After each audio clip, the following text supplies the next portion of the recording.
Good morning and welcome to the Science of Mind conversation series.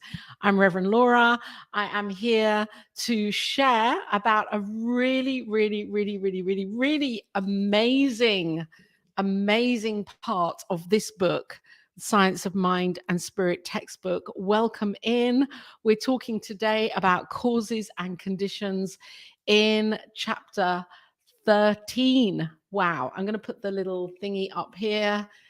No, I'm not. Anyway, I'm here. Welcome. It's good to be here with you. It's good to be on New Thought Media Network.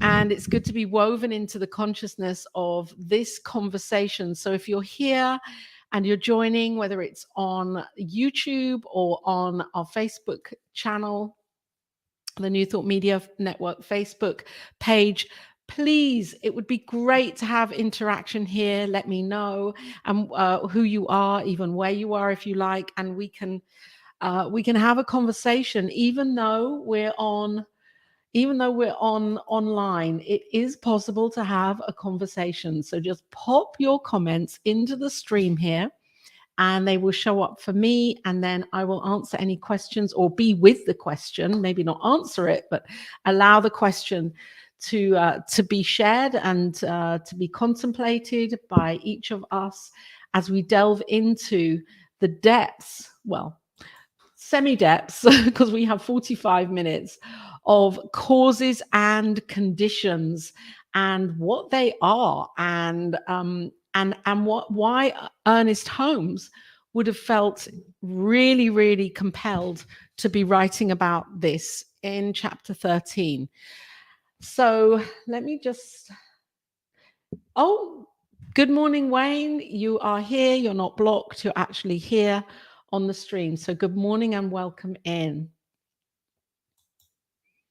So let's begin by taking a breath, just being with the breath before we begin. And knowing that everything that is shared right here and right now is absolutely perfect.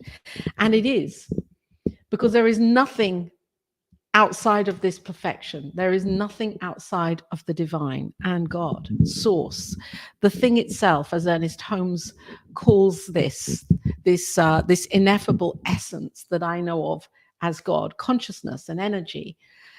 There's nothing outside of it, and it is perfect, whole, and complete as it is.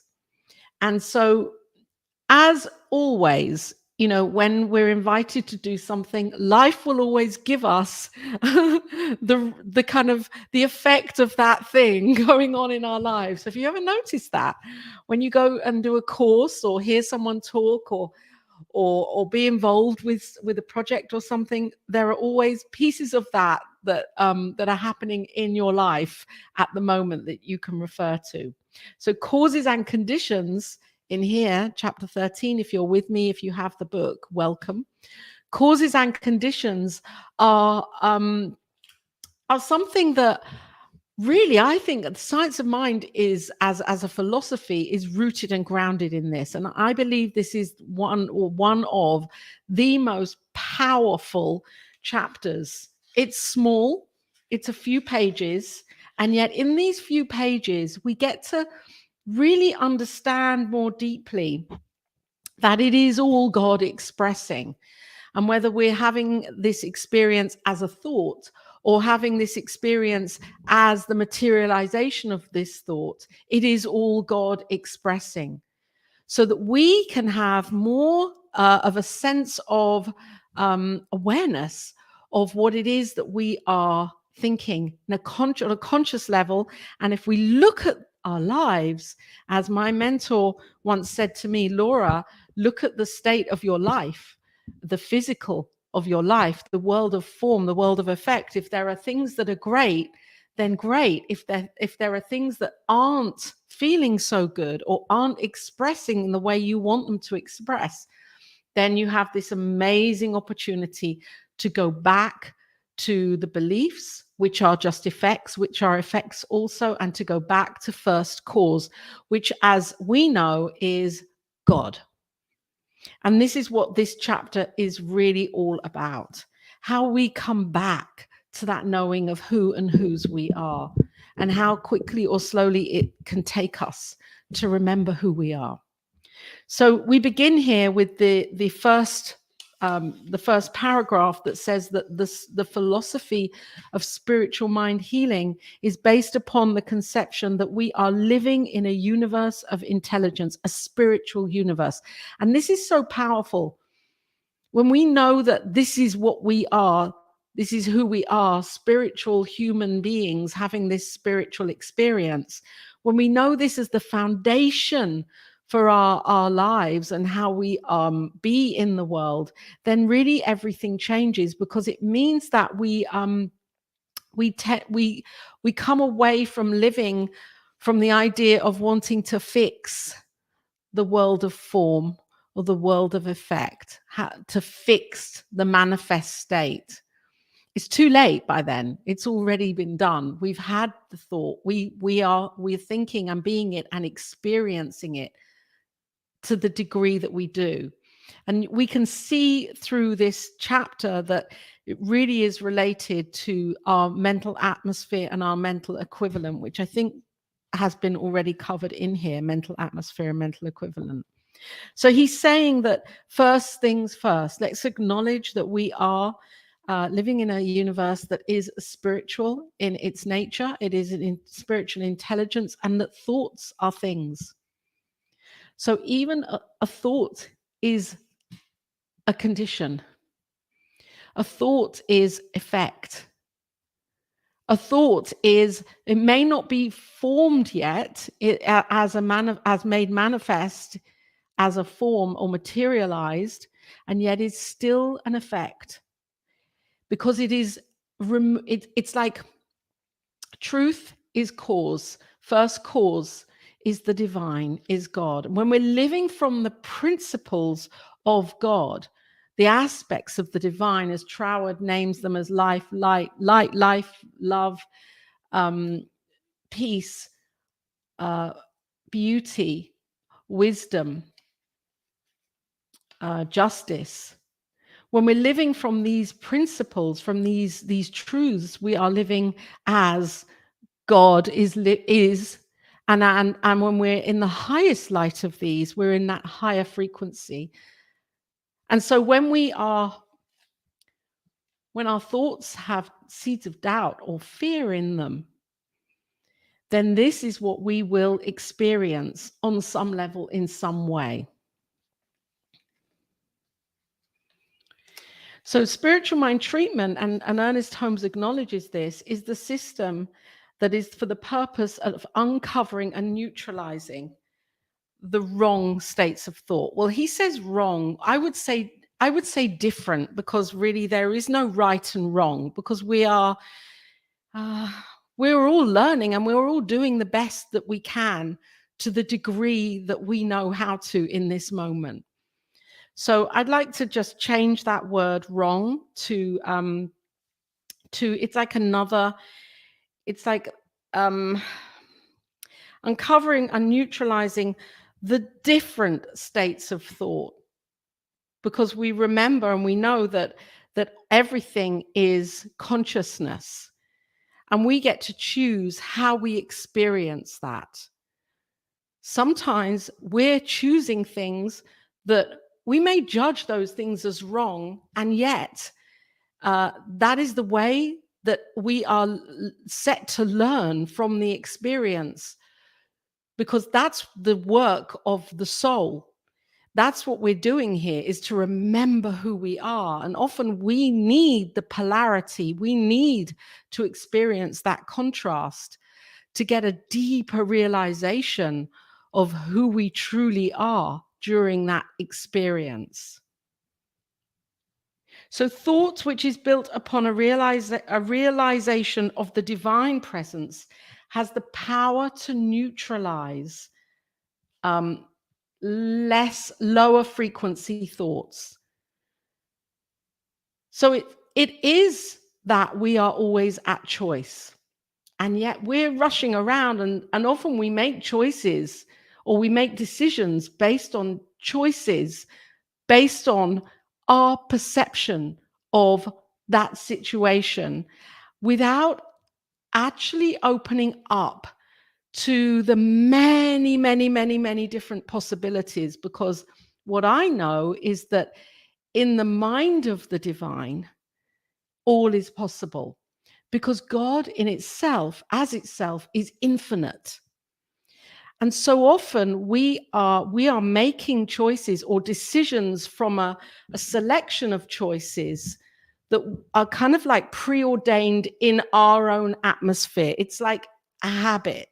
We get used to the remit of where we will and won't go with choices, and then we make a decision based on those choices.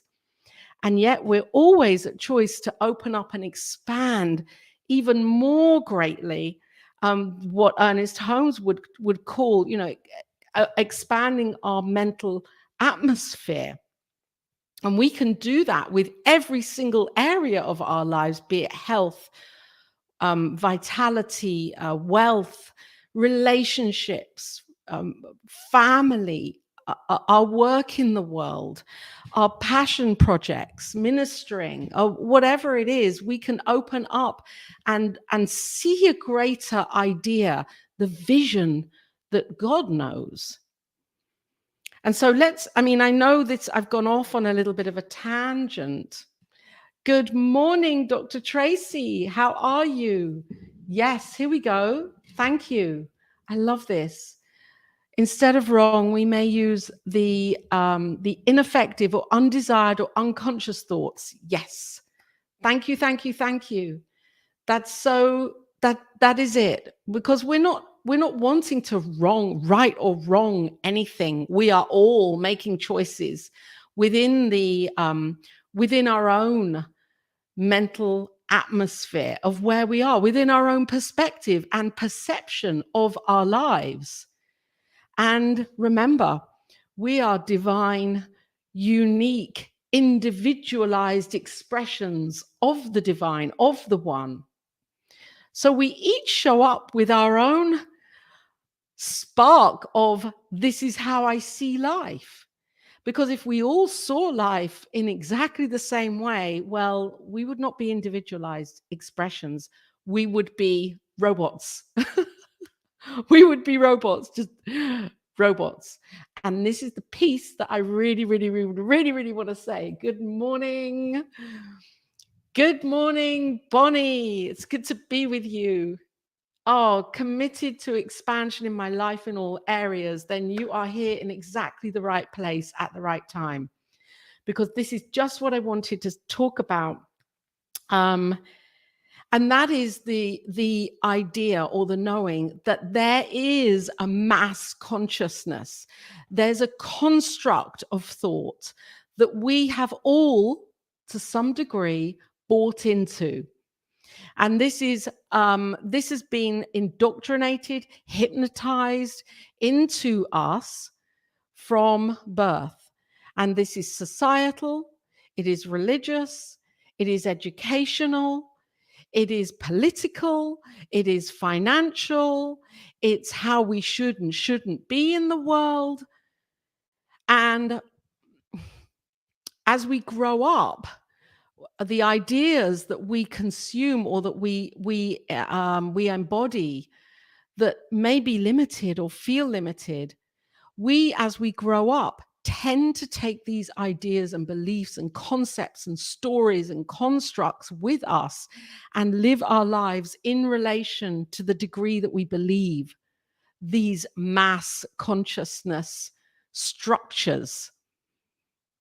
And so we're forever being invited to unlearn what we have been shown is the only way. We're forever being invited to look at things and say, is this really true? The work of Byron Katie. Is this the truth? Is this the only way that I am able to live my life? Or is there another way? And what would happen if I dared to live the way that my heart is telling me or showing me, following my dreams and my passions, and turning away from the should way of being? The collective unconscious, Carl Jung. Thank you, Wayne. That is it. The collective. We are dampened down as individuals and told how to behave. And this is each of us are done. This happens with each and every one of us. And so our work, when we awaken to the light of who we are, the divinity that is within each and every one of us, we're not separate from God. God is here right now as me, as you, as each and every one.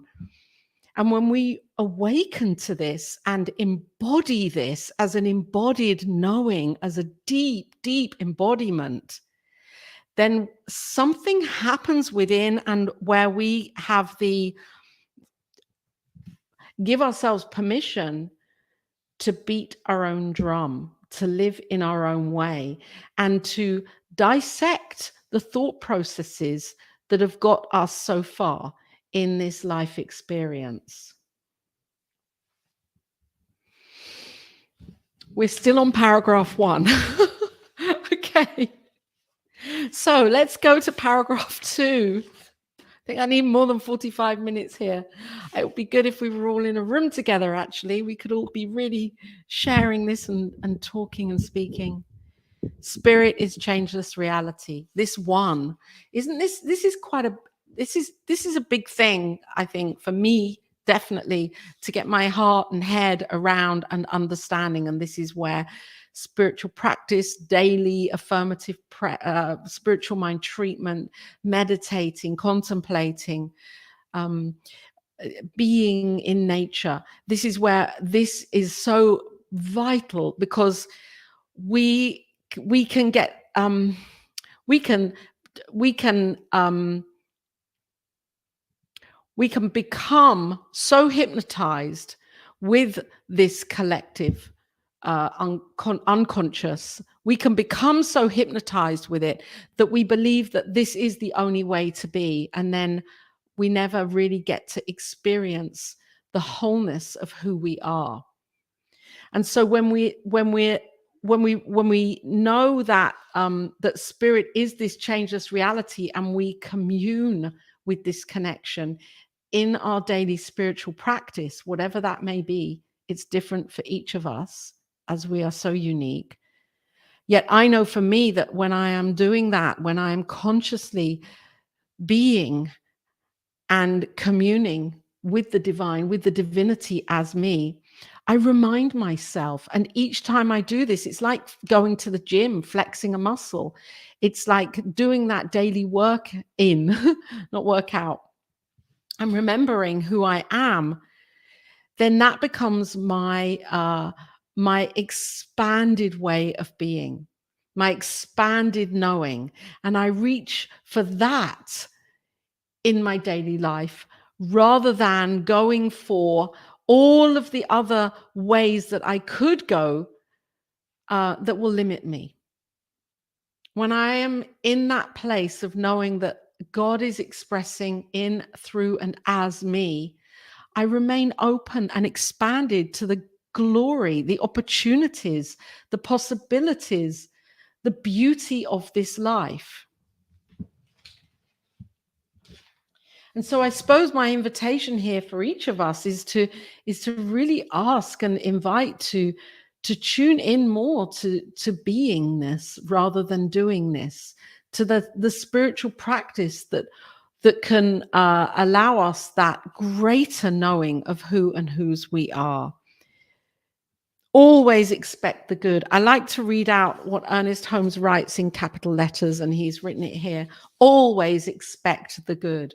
Always expect the good. And why I love this is because when we are unaware or less aware that God is for us rather than against us, that God is always happening as goodness and greatness for us right now, when we become so aware of that that's our go-to, then we release the need to cling on to this hypnotic state the mass suggestion that we're not good enough, or that there isn't enough, or we'll never be enough, or I can't do that. Who do I think I am? Who do you think you are? Well, I know who I am. And yet the thing is, if I have those seeds of doubt that God is not for me and doesn't support me and won't nourish me and won't be there to hold me in those times in my life where I don't know how it's going to happen, and it's the faith and the trust that are going to get me through this. If I'm not with that as my foundation, then I'm living from a place of fear and lack and doubt and limitation, and I'm not allowing in the fullness of the experience and for God to flow that in as and through me. Always expect the good. And it's not always easy to say that or to hear that when things are going on in our lives where we may feel as if it's our everything is just crashing down, and it would be very, very presumptuous of me to say, oh well, it's okay, you'll get through it, just have faith. And during those moments when everything seems to be crumbling and life falling apart, yes, I know that of course God is in this too. And it's so important to be kind to ourselves and to love ourselves in those moments. And then take that opportunity to go back to the belief system that we may have carried that allowed for this experience to come through. And I'll give you an example of this. 3 years ago, I was living homelessly in a shelter, and my life was completely crumbled down, and so many things were happening with the relationship with my daughter. And I really, did not know how that would transpire, how I would be able to overcome that situation. I didn't know the how. What I did know is that God had got me, that God was here, and that in this there was goodness. And that the more I trusted, the more I did the spiritual practice, the more I believed that in this too is God expressing, the more I changed my thought process around this, the condition of my life changed. In seemingly miraculous ways, circumstances and opportunities came to shift me out of that situation very quickly, because I knew that I could look at my belief system, and this is what he's talking about here with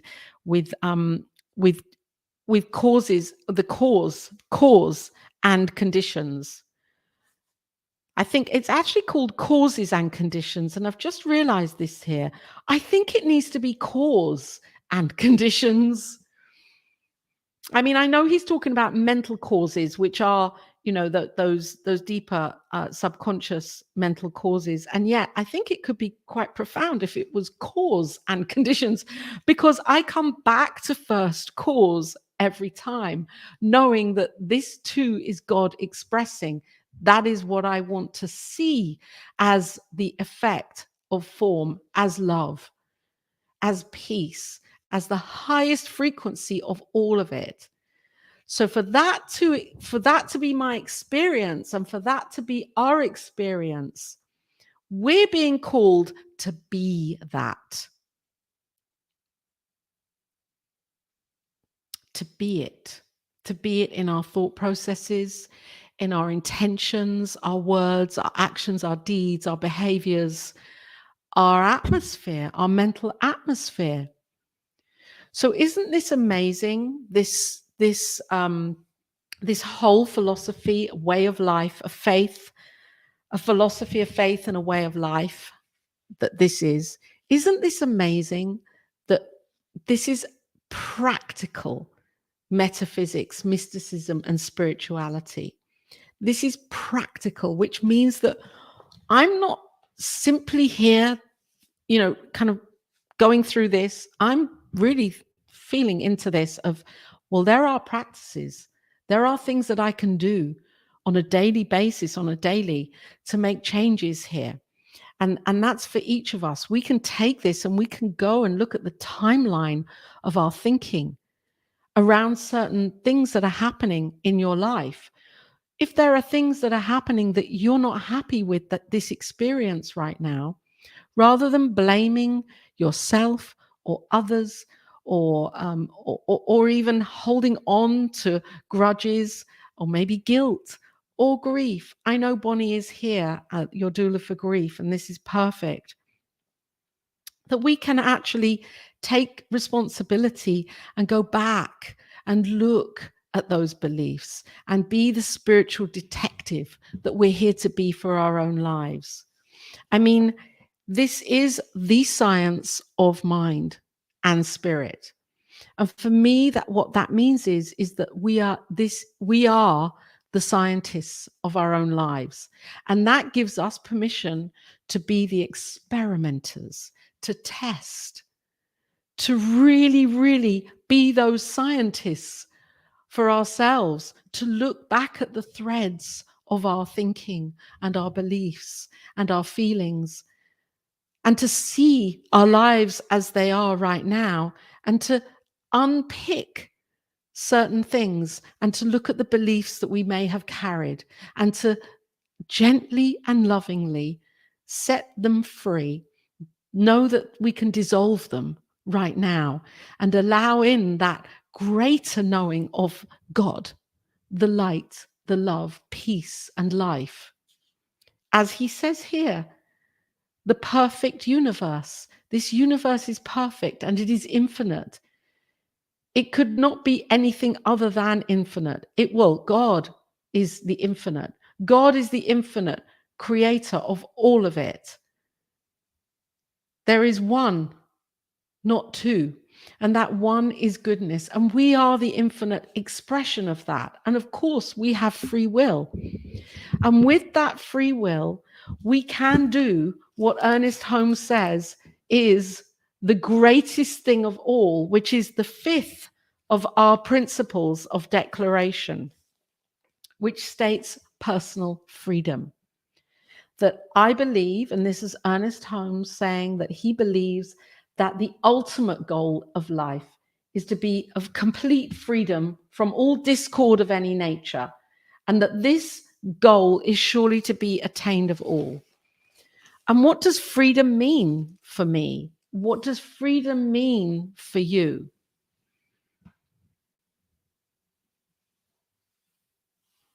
What does freedom mean? You see, for me, freedom means knowing that God is all of it, and I am an expression of God. And that when I'm seeking for something to change in my life, for a condition to change or transform, that I am the power of that. When I'm seeking it from someone else or something else, how can that ever happen? I know that we are one, and yet it's seated in me as me. And if it's my desire and I choose to see it differently and to experience it differently, I'm the one to do something about it. It's my work to do. So Ernest Holmes, in this chapter 10, if you're joining now, welcome, welcome. Let me know who you are. I know we're here with Wayne and Be the Light of the Silvery Moon. I love that because last night, May the 5th, was a lunar eclipse, which was very powerful. If you felt the eclipse of the lunar last night, then this is a perfect comment here from Wayne. Thank you. And Wayne, thank you for putting this freedom of speech and action, liberty, freedom of speech and action as liberty. Yes, freedom of speech. And I know that this is a real debate, which at this time brings in threads of politics and religion and theology, which may be too much of a topic for right now, because we have different thoughts and beliefs around this and the degree of this too. But I wanted to just bring that in here, that you'd mentioned this. Thank you. So Ernest Holmes, one thing I want to say before I just move into the next piece, which is turn entirely from the condition, because I think this can be quite controversial, and I just want to share my kind of idea of this. If we think about Mary Baker Eddy, who was a New Thought teacher, she healed herself with the power of the teachings of Jesus that she knew when she sat for 3 years using the Bible as her book to really change the way that she thought about herself as somebody that did not have the health that she wanted, the perfect health that she wanted, or the prosperity situation that she wanted. Good morning, Shay from Colorado. So Mary Baker Eddy would deny the condition. And that was her way. That this is Christian Science, and this was her development of a spiritual religious system that she was working with within herself.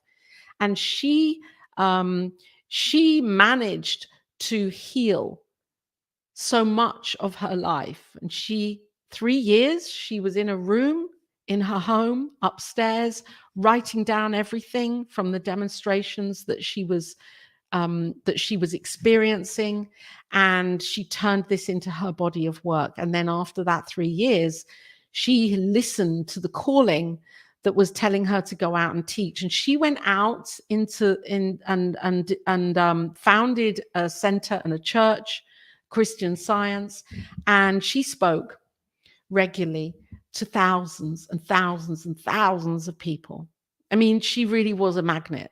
She was a magnet to people were magnetized to her at that time. And her teaching really was about denying the condition, denying it's there, and almost, we don't need doctors. This stuff works. We do not need doctors. We do not need medication. We do not need prescriptions. We can heal from within. And that was the root of Christian Science. And many people do practice Christian Science, and the work of Mary Baker Eddy still has its place. And then came Emma Curtis Hopkins, and from that, and Ernest Holmes and many others, and Unity, the Fillmores, and others too, many others. And we know, what I know right now is that the condition is the condition. It doesn't mean it doesn't exist. It's still here. My TV, my computer screen is here as the condition. I've materialized this into my experience. And I am not denying the condition. I'm denying the power of the condition.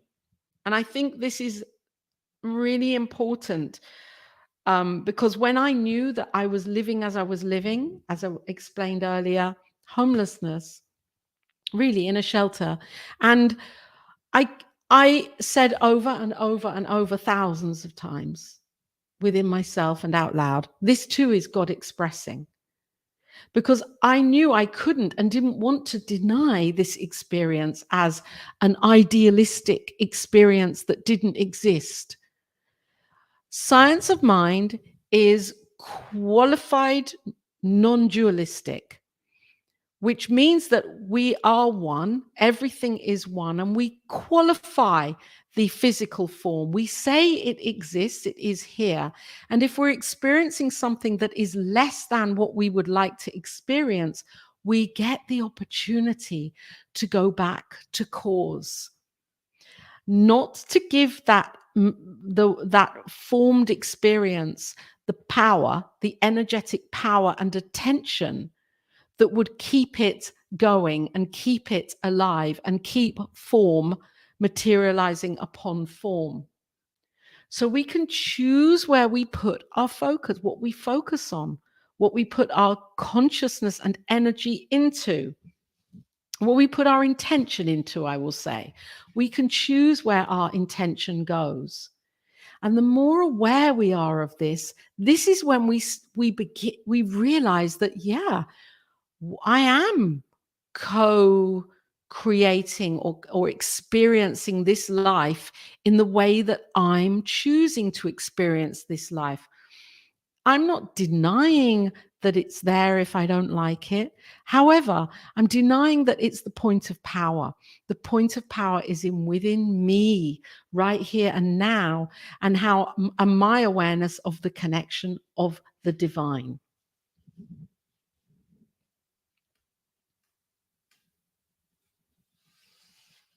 So in here, Ernest Holmes says, turn entirely from the condition.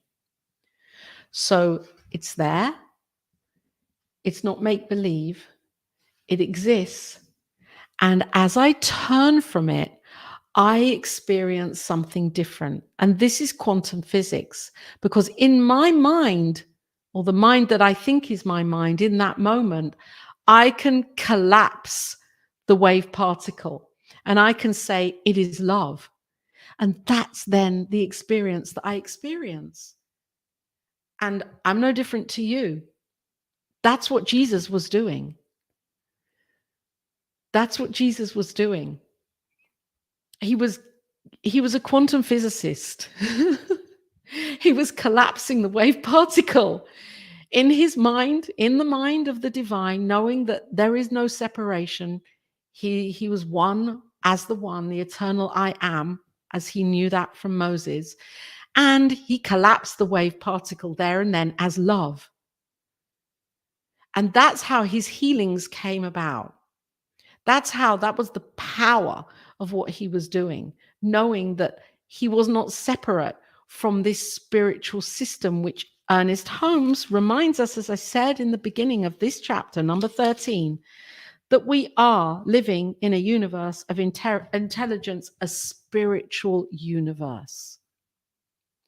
So the more and more we unlearn that we are separate, the idea that we're separate from everything, or the idea that we are materialized and mechanical, and that there is nothing there is no consciousness outside of our brain, which is the scientific way of believing, of thinking about.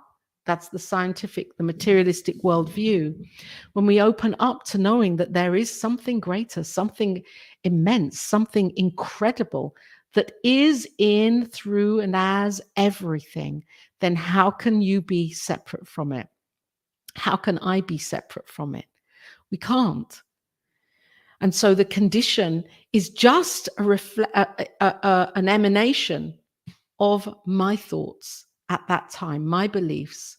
It's my world out picturing. It's your world out picturing. And it's going to be different for each of us. And that's why the healing process is different for each of us. Because we each see it in a different way. We each see our lives in a different way. We each get to those beliefs that are so tightly woven in, tightly. They're so woven into the foundations of the way that we operate in the world as human beings, that we can't always see them. It's impossible to see all of them. They're like slippery fish. They're like mirages. We just see this kind of the world that we live in. To the degree that we accept that we can't change it is to the degree that we're going to keep living as that experience. So we have 5 minutes left. Are there any questions? Is there anybody? Shay, yes. Colorado, good morning. One with all the cosmos. Absolutely, we are one with all of it. There is nothing outside of God. And that is why in the teaching symbol, which is a circle, which shows me that there's nothing outside of this thing itself. It is everywhere as everything. And I think this chapter really relates. That's such a great question, Wayne. I'm going to open up this question for anybody that's listening here, or viewing, for anybody that's here right now. How do you practice oneness? I think it would be great to get a bit of conversation in here. So please put your comments in here. How do you practice oneness? It would be so interesting if you would like to share. That would be so great.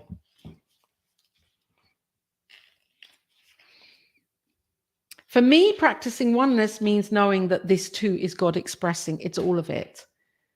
And knowing that as God, it is love. And so my work is to tap into and be that higher frequency, which of love.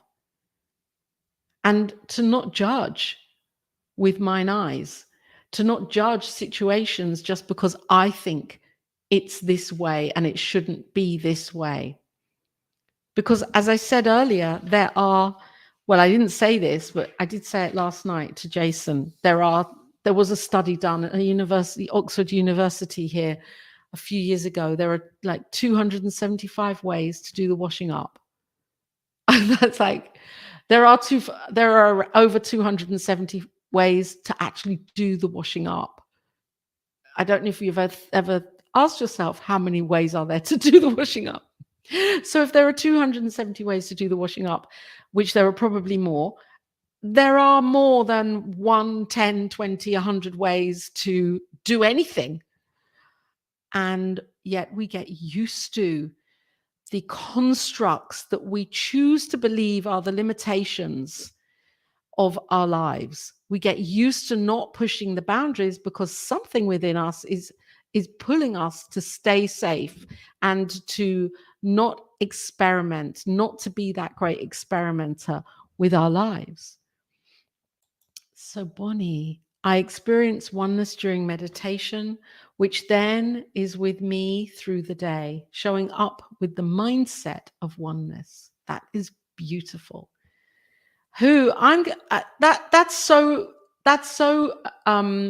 powerful what you've just said there, Bonnie, because that's, as we practice during meditation, during the spiritual practice, as I talked about, if we intentionally practice upon one thing, that sets us up for the day. And that is flexing the muscle that we need to, because, well, we're invited to. Because the more we do that, the more we're opening up to this knowing of who and whose we are. So I think a great exercise for all of us for this week could be to do this, Bonnie, to actually meditate upon oneness. And just to even keep a little journal next to you, just for each day of, okay, or at the end of the day, if anything occurred to push us to realizing that this is one, we are one. Because I know that when I say yes to partaking in some kind of exercise, as I said before at the very beginning, that I'll always get the opportunity to it will arise to kind of encourage me or test me. Are you sure, Laura? Are you sure? So doing this is going to open me up to meditate upon the word or the knowing of oneness, as a word, as a symbol, as a knowing, as an embodiment, and to carry that through the day. Thank you, Bonnie. So I'll put this back up here. Bonnie has same question here for anybody that would like to join and to share. I'm going to go. Is everyone okay if I go on a little longer? Because never limit your view of life, just what I've talked about. Never limit. However, how can we never limit our view of life? If we don't know it, we don't know it until we know it. And then we don't go back to not knowing it because we know it. So meditation, this meditation upon oneness opens us up.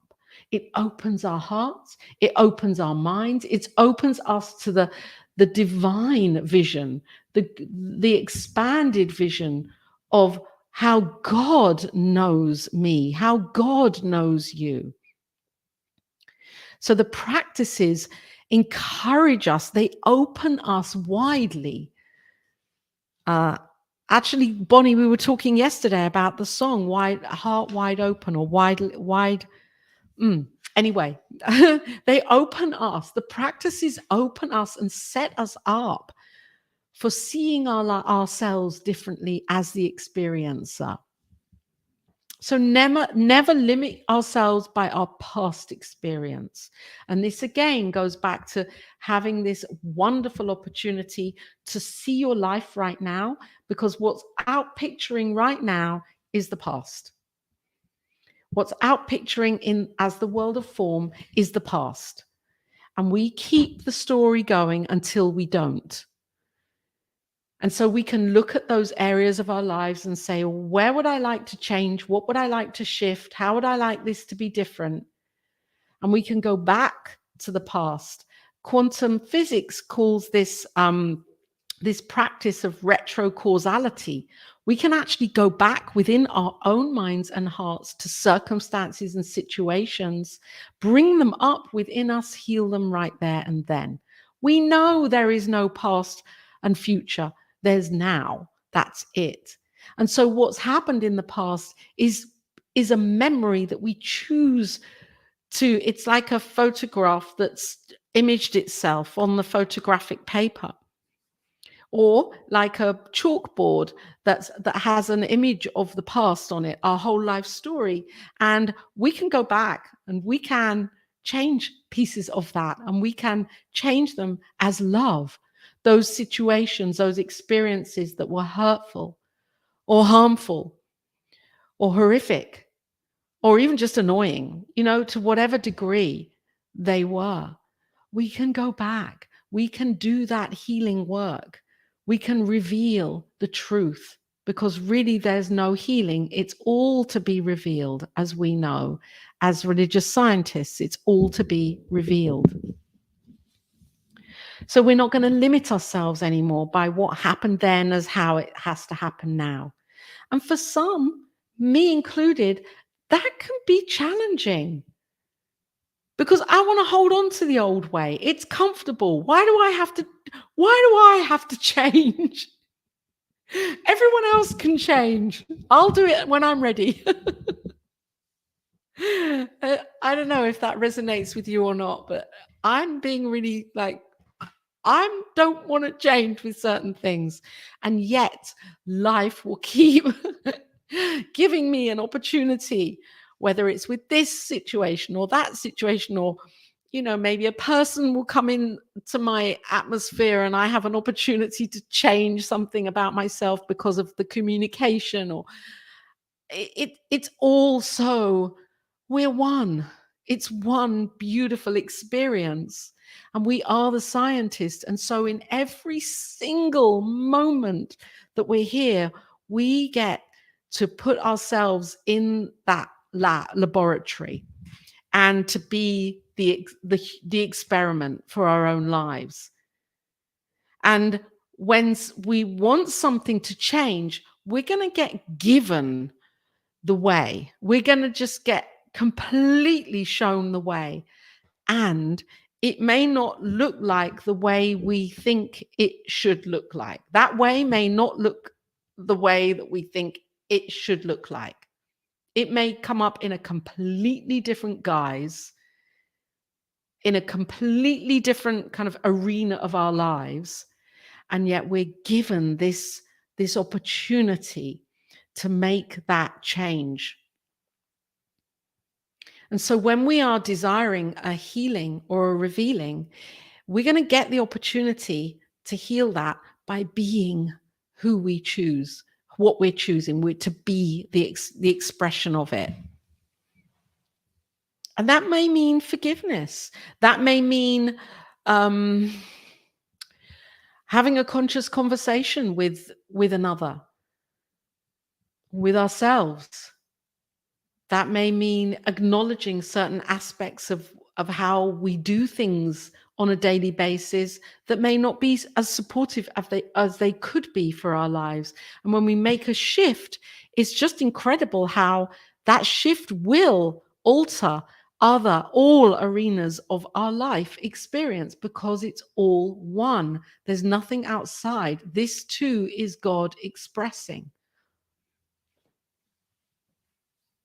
So this is what he says, and I just would like to just say this. Science of Mind, welcome, welcome, welcome.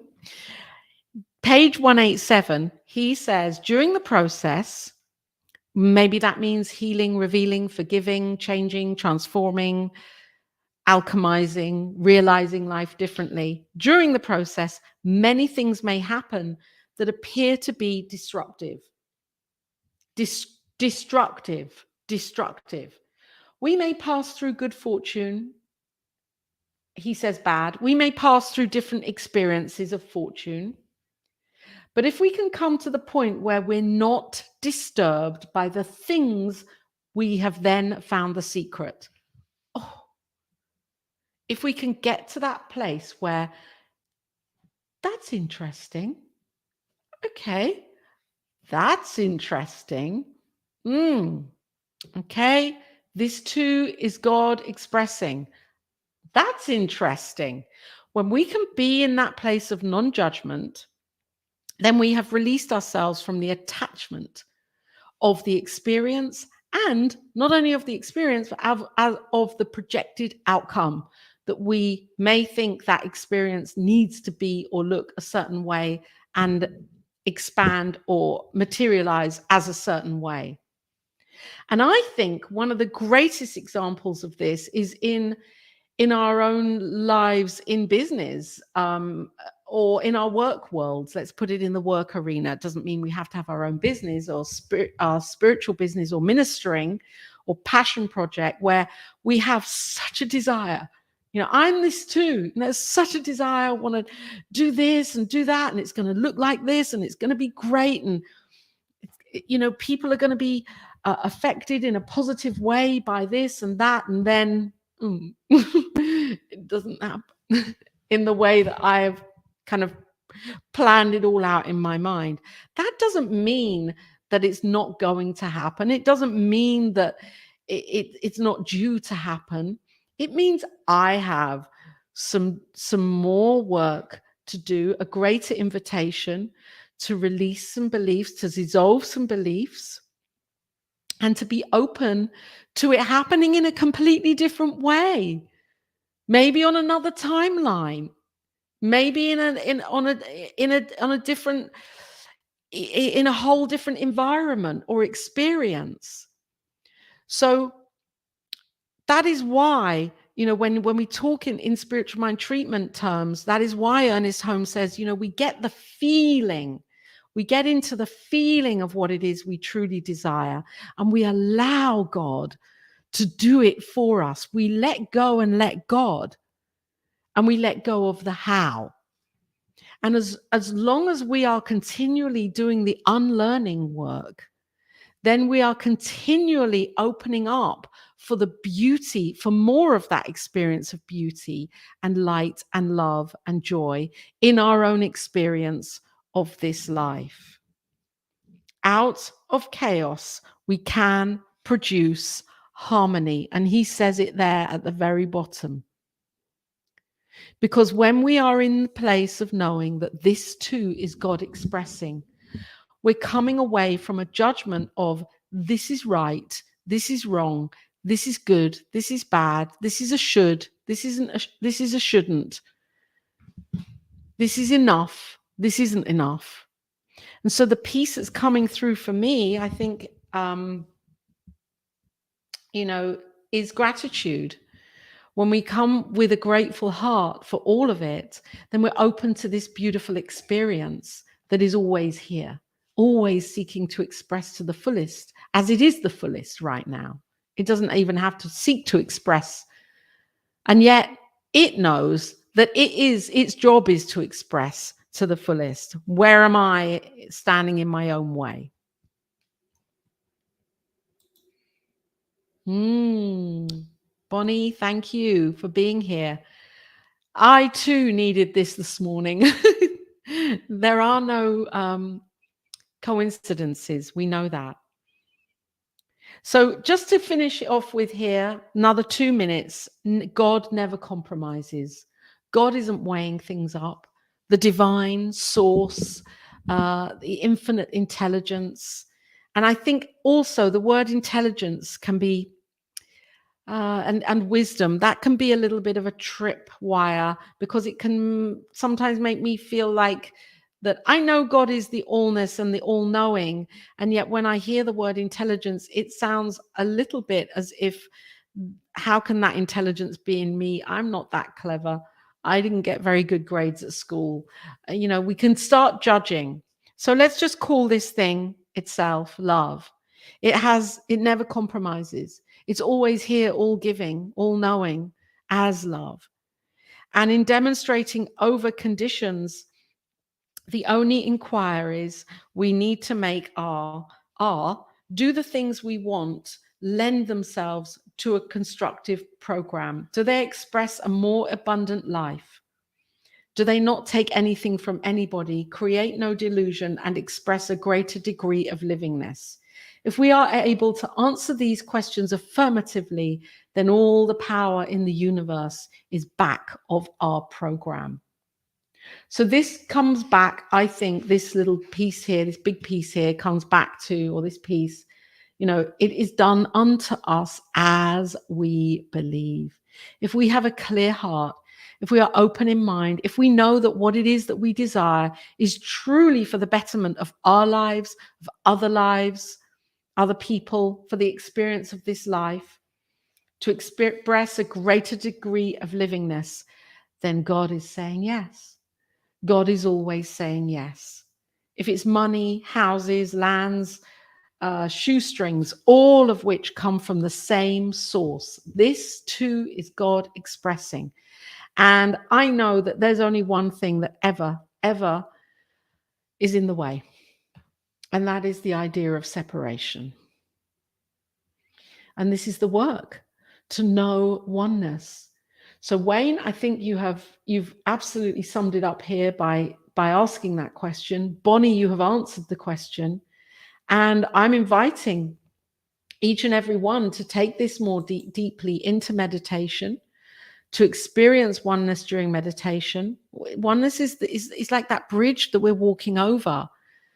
As we walk over this bridge of knowing, opening up to the expanse of the divine that is here, right here and now, everywhere as everything, infinite, eternal. The degree that we know this is to the degree that our life experience expresses as this.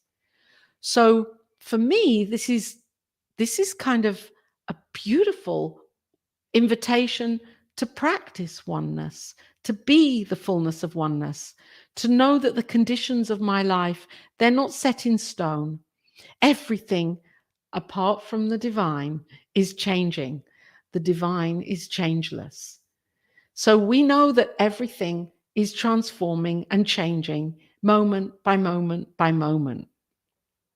And when we come back to that changeless place, that knowing of the changeless, the one, the infinite, the divine, that is here seated in each of our hearts, I know as I do this that I am living as this power right now, and I make these changes with a choice and then with a decision, taking the choice, knowing the decision that I make. So truth knows no opposites. I'll just finish with this. When we take away the belief in evil, the belief that the outward appearance is the same as the inner reality, evil flees. We must continually remind ourselves of the power of the word and of our ability to use it. This too is God expressing. We must know that truth produces freedom, because truth is freedom. Thank you. Number 5 of the principles. Our work will be best done in quiet expectancy and in calm confidence. The results rest in the eternal law of God. Chapter 13. Causes and Conditions from the Science of Mind textbook. And with gratitude for being here, I'm humbled to be here today on New Thought Media Network and to be here with you, each of you that have joined in. Stay here on the network because there will be more programming coming up. And this is a weekly series. So next week, we'll be delving into chapter 14 of the textbook, which is, I can tell you that now because I have the book here with me, Physical Perfection. Beautiful. That's a great one to be talking about. So I'm not sure who will be guiding this, and yet I know it will be amazing. So thank you again for being here, and to New Thought Media Network for everything that it does, and for you saying yes to opening your hearts to knowing more deeply the truth of who you are as love. I'm Reverend Laura, and I'll be back here again with the Science of Mind lectures in a couple of months' time. Bye for now.